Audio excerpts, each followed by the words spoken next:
साजन, साजन मैं तुमसे बहुत प्यार करती हूँ। तुम मुझे कभी छोड़कर मत जाना। नेहा, मैं भी तुमसे बहुत प्यार करता हूँ। तुम मेरे दिल की रानी हो। पता है साजन, बचपन में ही मेरे माता पिता गुजर गए थे। उसके बाद मैं अनाथालय में पड़ी बड़ी हूँ। ये सब जानकर भी तुमने मुझसे कितना प्यार किया। तुम में मुझे अपना पूरा परिवार नजर आता है। अच्छा जी, मेरी पुचकी पुचकी पुचकी, अब लेट नहीं हो रहा क्या तुम्हें? हाँ मैं जाती हूँ, लेकिन हम जल्द ही मिलेंगे। नेहा एक सुंदर सुशील लड़की होती है। अनाथालय में रहने के बाद भी वो पढ़ाई लिखाई में बहुत होशियार होती है। ऐसे ही कॉलेज में जाने के बाद उसे साजन नाम के एक लड़के से प्यार हो जाता है, जो उस कॉलेज का सबसे हैंडसम लड़का होता है। नेहा उससे शादी के सपने देखा करती, तो साजन भी यूं तो पढ़ाई लिखाई में नेहा को बहुत सपोर्ट करता, लेकिन कभी शादी की बात करने को ना कहता। ये बात कभी भी नेहा ने नोटिस नहीं की। वही कॉलेज के अवार्ड फंक्शन में, और इस साल के जिस छात्रा ने टॉप किया है उसका नाम है नेहा। नेहा ने सुंदर ट्रॉफी के साथ साथ स्कॉलरशिप भी जीती है। नेहा ट्रॉफी लेकर साजन के पास जाती है और कहती है, साजन, इसके असली हकदार तो तुम हो। ये तुम्हारी वजह से ही मुझे मिला है। नहीं नहीं नेहा, ये तो तुम्हारी मेहनत है, इसमें मेरा कोई हाथ नहीं है। साजन, तुम कितने अच्छे हो। मैं सच में तुमसे बहुत प्यार करती हूँ। मुझे कभी छोड़कर मत जाना, नहीं तो मैं तुम्हारे बिना मर जाऊंगी। नेहा, तुम्हें आज शो पर काम करने नहीं जाना क्या? अरे हाँ जाना है, मैं बस वहीं जा रही थी। मैंने सोचा था कि क्यों ना पहले तुम्हें खुशखबरी दे दूं हमारी जीत की। नेहा एक गिफ्ट शॉप पर पार्ट टाइम जॉब किया करती थी, जिससे वो अपना खर्चा चलाती। उसी शॉप पर हर रोज तरुण नाम का एक लड़का आया करता, जो मन ही मन नेहा से बहुत प्यार करता था, लेकिन उसने कभी भी नेहा को ये सब बताने की हिम्मत नहीं की। उस दिन वो फिर से आता है। बताइए सर, मैं आपकी क्या मदद कर सकती हूँ? वो मुझे एक बहुत प्यारे इंसान के लिए बहुत प्यारी सी चीज चाहिए। क्या आपके पास ऐसा कुछ मिल सकता है क्या? सर, ये प्यारी सी चीज आपके प्यारे इंसान को बहुत पसंद आएगी। क्या ये आपको पसंद है? हाँ सर, बिल्कुल मुझे ये पसंद आया। ये सिलसिला अब यूं ही चलता रहता है।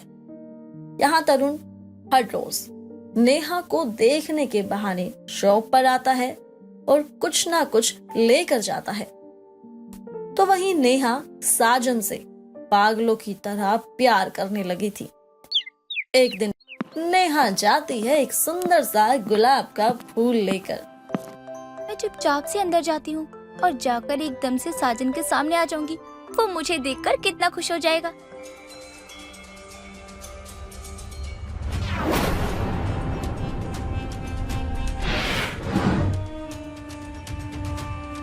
नहीं साजन, ये सब क्या चल रहा है?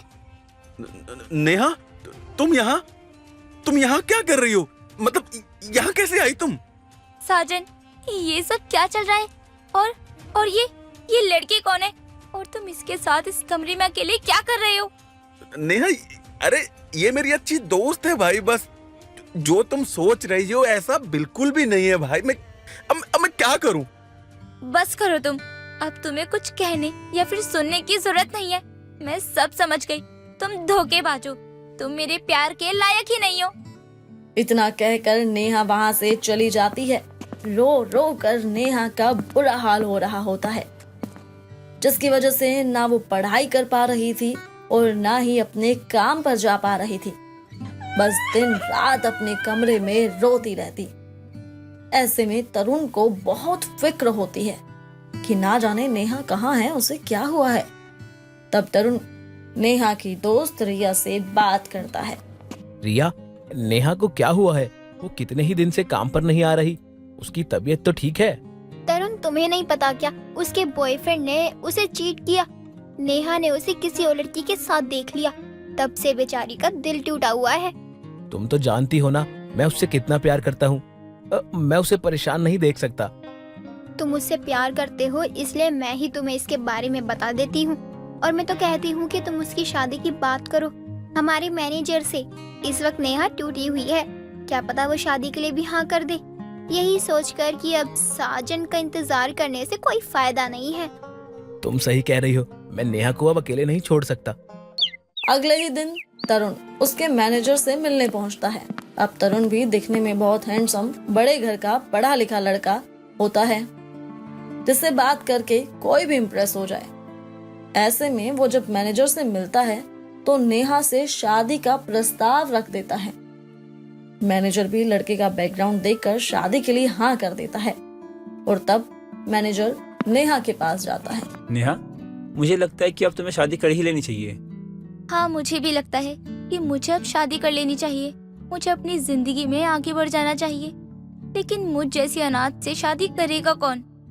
तब मैनेजर नेहा को तरुण के बारे में बताता है। नेहा भी तरुण को पहले से ही जानती थी, तो वो भी इस शादी के लिए हाँ कर देती है और कुछ वक्त के बाद ही दोनों की शादी हो जाती है।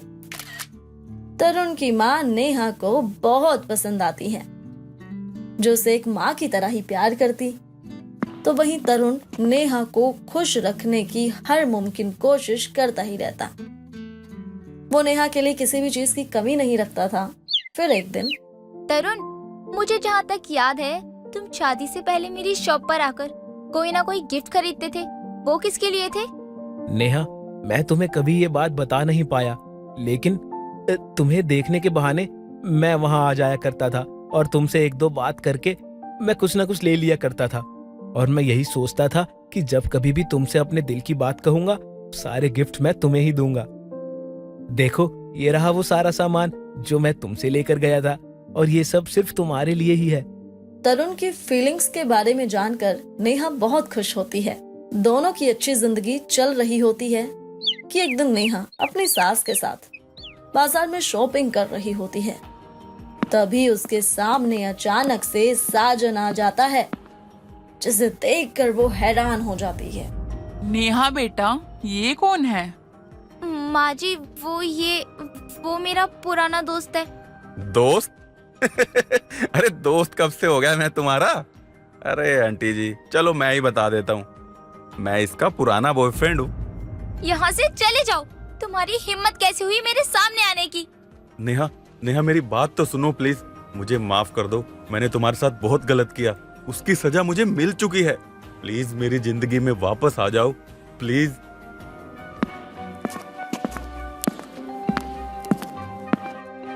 तरुण, तरुण, तू जल्दी बाहर आ। माँ, क्या बात है? अरे गुस्से में क्यों हो?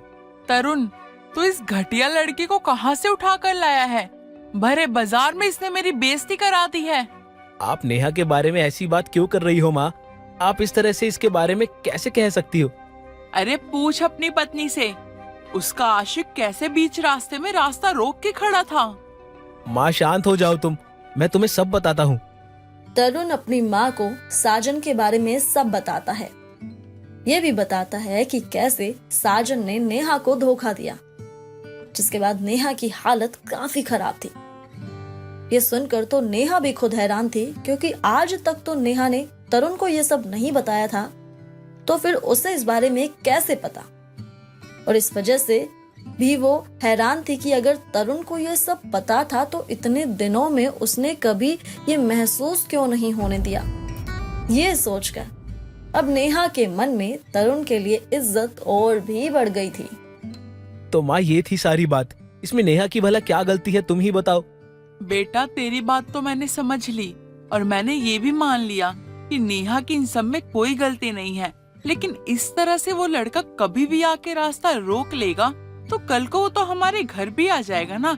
ऐसे तो हमारी ही बेइज्जती होगी। माँ, तुम इस बारे में चिंता मत करो, मैं हूं ना। और नेहा, तुम जाओ अंदर जाकर आराम करो।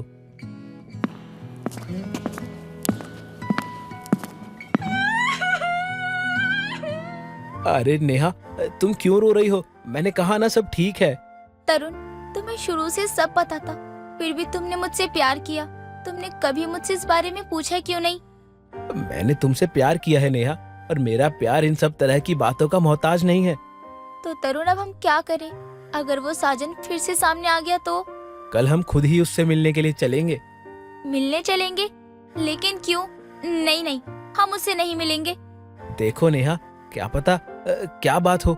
हमें नहीं पता ना कि वो यहाँ आखिर क्यों आया था। हमें उससे बात करनी चाहिए, क्या पता कुछ ठीक ही हो जाए।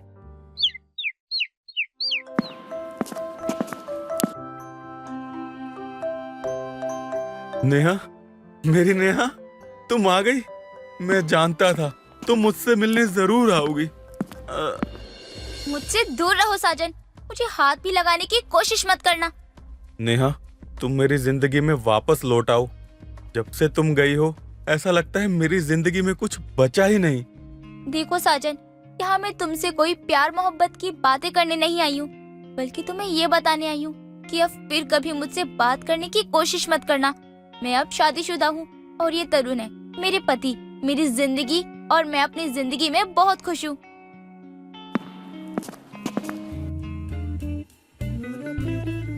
नेहा, मैं तुम्हारे लिए पॉपकॉर्न लेकर आता हूँ, तुम यहीं रुको। ठीक है, हम आपको यहीं मिलेंगे। नेहा, तुम कहाँ चली गई थी? मैं कब से तुमको ढूंढ रहा था। निकम्मे, जाहिल, अनपढ़ गवार, तो फिर से आ गए मेरी बहू को परेशान करने के लिए। माँ रुको जरा, साजन तुम यहाँ से चले जाओ, नहीं तो अच्छा नहीं होगा तुम्हारे लिए। नेहा, तुम मेरे साथ ऐसा क्यों कर रही हो? इतनी बड़ी सजा मत दो मुझे मेरी गलती की। प्लीज मेरे पास वापस लौटाओ नेहा, मैं मर जाऊंगा। नेहा ने तुम्हें कहा ना कि चले जाओ यहाँ से। वहाँ पर खूब तमाशा होता है। सभी देखते हैं कि नई बहू का पुराना बॉयफ्रेंड कैसे तमाशा कर रहा है। वो सभी घर आते हैं। इस बात से नेहा, तरुण और उसकी माँ बहुत परेशान होते हैं। उन्हें समझ नहीं आ रहा होता कि कैसे इस मुसीबत से छुटकारा पाया जाए। तब नेहा कहती है, तरुण, मुझे साजन से एक बार मिलना ही होगा, नहीं तो वो ऐसे ही परेशान करता रहेगा। नेहा, वैसे तो तुम्हें अकेले नहीं जाने देता, लेकिन मुझे भी लगता है कि तुम्हें इस प्रॉब्लम को सॉल्व करना ही पड़ेगा। अच्छा ठीक है, तो मैं कल जाकर साजन से मिलती हूँ। साजन, मुझे तुमसे कुछ बात करनी है, बाहर आओ। नेहा, तुम आ गई? तुम आ गई मेरे पास? मैं जानता था मेरी नेहा मेरे पास जरूर आएगी। साजन, मैं तुमसे यहाँ बात करने आई हूँ और तुम मेरी बात ध्यान से सुनो। मेरी शादी हो चुकी है और मैं अपने पति के साथ बहुत खुश हूँ। जब तुमने मेरे साथ धोखा किया था तब मैं बहुत टूट गई थी। तब तरुण ने मेरी जिंदगी में आकर मुझे संभाला। तो अब तुम वापस मेरी जिंदगी में आने की कोशिश मत करो। मैं तुमसे प्यार नहीं करती हूँ। नहीं नहीं नेहा, ऐसा मत कहो। याद करो, तुम्हें तो कहती थी तुम मुझसे बेहद प्यार करती हो। अब कहाँ गया तुम्हारा प्यार? लेकिन जब तुमने मुझे धोखा दिया तो उस धोखे ने मेरे मन में तुम्हारे लिए सिर्फ नफरत भर दी। और अब मैं तरुण से प्यार करती हूँ। तो अब तुम फिर कभी मेरे रास्ते में मत आना, अगर तुम मुझसे सच्चा प्यार करते हो तो। नेहा के इतना समझाने के बाद फिर कभी साजन ने उसका रास्ता नहीं रोका, ना ही वो कभी उसके सामने आया। तरुण के साथ नेहा खुश रहने लगी और फिर कभी भी बहू के पुराने बॉयफ्रेंड की वजह से तरुण की माँ को कोई भी दिक्कत नहीं हुई। शेर सिंह एक बहुत ही लालची इंसान था। जैसा वो खुद था वैसे ही उसकी पत्नी रमा भी थी। जहाँ शेर सिंह लोगों की जमीन जायदाद को अपने पास गिरवी रखकर उन्हें ब्याज पर पैसे दिया करता और समय समय पर ब्याज न मिलने पर ब्याज की कीमत भी बढ़ा दिया करता, वैसे ही रमा गांव की औरतों से गहने रखकर उनके पैसे दिया करती और समय पर पैसे ना लौटाने पर उनके गहनों को जब्त कर लेती थी। एक दिन गांव की औरत शांति उसके घर आती है। रमा बहन, कहाँ हो तुम? रमा बहन, जरा मेरी बात सुनो। क्या हो गया शांति, इतना गला क्यों फाड़ रही हो? थोड़ा आराम से बोलो, मैं बहरी नहीं हूँ। मुझे माफ करना रमा बहन, वो क्या है ना, मुझे तुम दिखाई नहीं दी घर में, इसीलिए मुझे जोर से आवाज लगानी पड़ी। हाँ हाँ ठीक है, अब बोलो क्या काम है? रमा बहन, मुझे 10,000 रुपए की जरूरत है। मेरी पोती बहुत बीमार है, उसका इलाज करवाना है। मैं जल्दी ही वापस कर दूंगी। 10,000 रुपए मैं तुझे दे दूं और तू कह रही है कि तू मुझे जल्दी वापस दे देगी? हाँ रमा बहन, जल्दी कर दूंगी। ये पागल तू खुद को बना रही है, मुझे बना रही है? तेरे आगे पीछे है कौन जिसके सहारे तू ये कर्ज उतारने की बात कर रही है? किस भरोसे पर मैं तुझे इतनी बड़ी रकम दे दूं? इस समय इतनी बहस करने का समय नहीं है मेरे पास। ये मेरे कान के कुंडल है, इसे अपने पास गिरवी रख लो और मुझे थोड़े पैसे दे दो अब। ठीक है, लेकिन अगर तुम 6 महीने में मेरे पैसे वापस नहीं दे पाई तो अपने कान के कुंडल वापस लेने मत आना। रमा अपनी तिजोरी से पैसे निकालकर शांति को दे देती है। शांति पैसे लेकर वहाँ से चली जाती है। तभी शेर सिंह वहाँ आता है। ये शांति सुबह सुबह हमारे घर कहीं पैसे वैसे मांगने तो नहीं आई थी? हाँ जी, पैसे मांग नहीं आई थी और बदले में अपने कान के कुंडल रख कर गई है। अब ये तो पैसे दे नहीं पाएगी, तो यही समझ लीजिए कि ये कुंडल मेरे हो गए। सही कहा। वैसे भी ये कुंडल तुम्हारे ऊपर ज्यादा अच्छे लगेंगे। ये सब छोड़ो और बताओ खाने में क्या बनाया है? खाना बनाकर अपना राशन क्यों खराब करना? चलो गांव घूम कर आते हैं, कहीं न कहीं तो मिल ही जाएगा खाना। सही कह रही हो, चलो चलते हैं। और बताओ केशव, कैसे हो तुम? सब कुछ ठीक तो है ना? नहीं भाई, कुछ भी ठीक नहीं है। मैं बहुत परेशान हूँ। देखो भाई, ये बोलने से मैं पिघलने वाला नहीं हूँ। कल तुम्हें अपने मूल का ब्याज चुकाना ही होगा, वरना मैं अगले महीने दुगना ब्याज लूंगा। नहीं नहीं भाई, ऐसा मत करो। मैं बड़ी मुश्किल में हूँ। मैं इतने सारे ब्याज का इंतजाम कहाँ से कर पाऊंगा? ये सब मुझे नहीं पता, तुम जानो, तुम्हारा काम जाने। अब आप अपने ब्याज की बात बाद में करना, मुझे भूख लगी है। तुम्हारे पास कुछ खाने को हो तो खिला दो केशव। मैं कब से यही सोच रहा था कि इन लोगों ने अभी तक खाना क्यों नहीं मांगा, क्योंकि पैसा होने के बाद भी इनके पास भीख मांगने के सिवा और कुछ नहीं है। क्या हुआ केशव? अब क्या तुम हमें कुछ खिला भी नहीं सकते हो क्या? नहीं भाई, ऐसा कुछ नहीं है। मैं अभी कुछ खाने के लिए लेकर आता हूँ, आप लोग बैठिए। तुम्हारा खाना तो बहुत अच्छा है। अगर बचा हुआ है तो हमारे घर के लिए बांध दो। थोड़ी देर बाद खाना लेकर रमा घर निकल जाती है और शेर सिंह गांव के लोगों से अपना ब्याज वसूल करता है। एक दिन कड़ी दोपहरी में रमा हाथों में जलेबी लिए घर लौट रही थी। तभी वो एक पेड़ के नीचे से निकलती है जहाँ चुड़ैल वास करती थी। जलेबी की खुशबू से वो उसके पीछे पड़ जाती है और उसका पीछा करते हुए उसके घर पहुँचती है। रमा जलेबी खाने बैठती है कि तभी चुड़ैल उसे आवाज देती है। रमा, ये जलेबी मुझे दे दो, मैं खाऊंगी। कौन है जो मुझसे जलेबी मांग रहा है? मैं अपनी जलेबी किसी को नहीं दूंगी। सामने आओ जो कोई भी हो।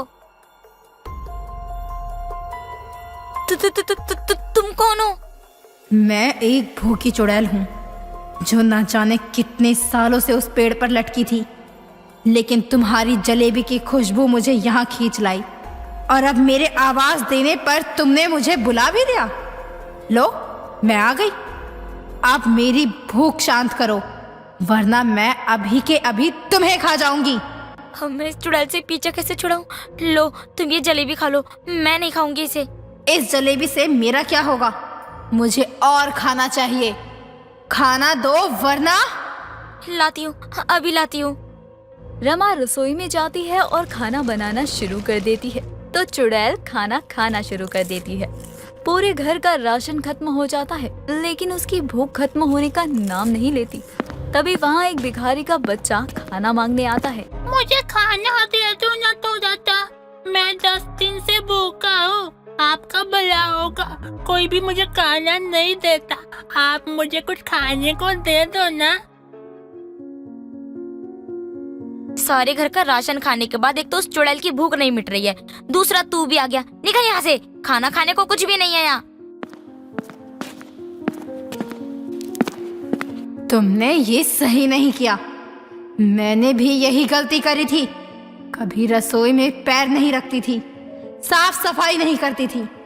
जो भी मुझसे खाना मांगने आता उसे मैं ऐसे ही भगा दिया करती थी। एक दिन मैंने एक बच्चे के हाथ से खाना छीनकर फेंक दिया। तभी अन्नपूर्णा माँ मेरे सामने प्रकट हुई और मुझे चुड़ैल का अभिशाप दे दिया। तब से मैं एक चुड़ैल बनकर भटक रही हूँ। तुम्हें अभिशाप मिला है तो तुम मेरे पीछे क्यों पड़ी हो? मुझे छोड़ दो, उसके बदले में तुम जो बोलोगे मैं वो करूंगी।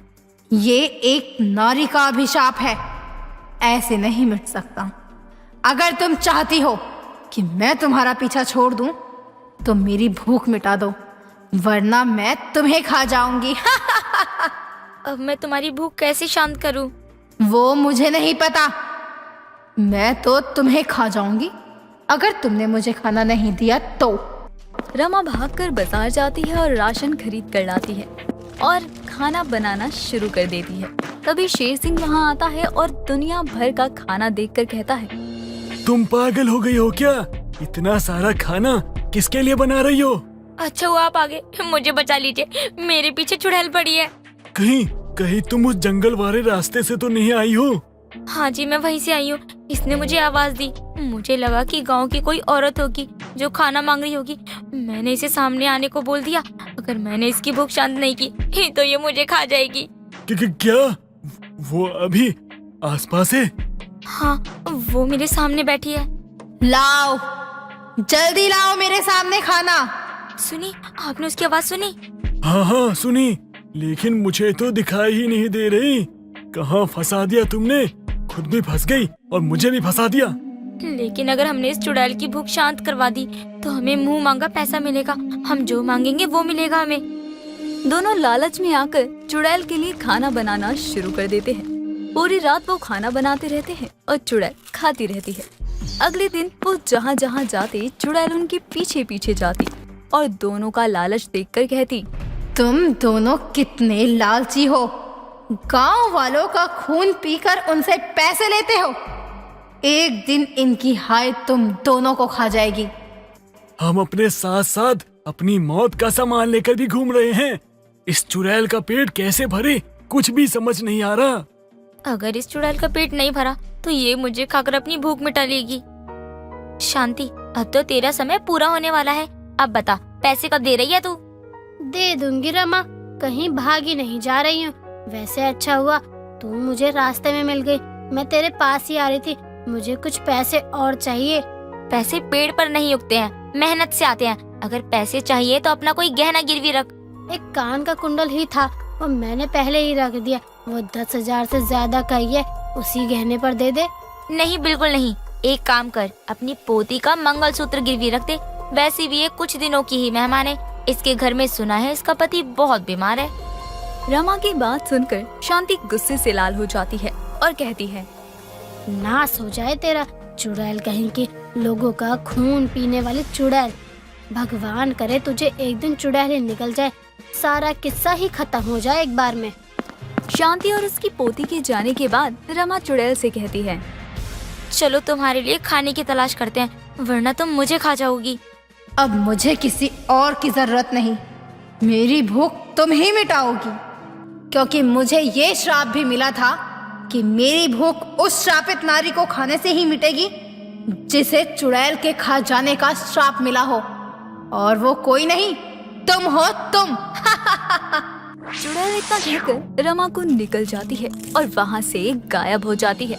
अपनी लालच के चलते रमा को अपनी जान गंवानी पड़ती है और नारी के अभिशाप के चलते शेर सिंह को अपनी पत्नी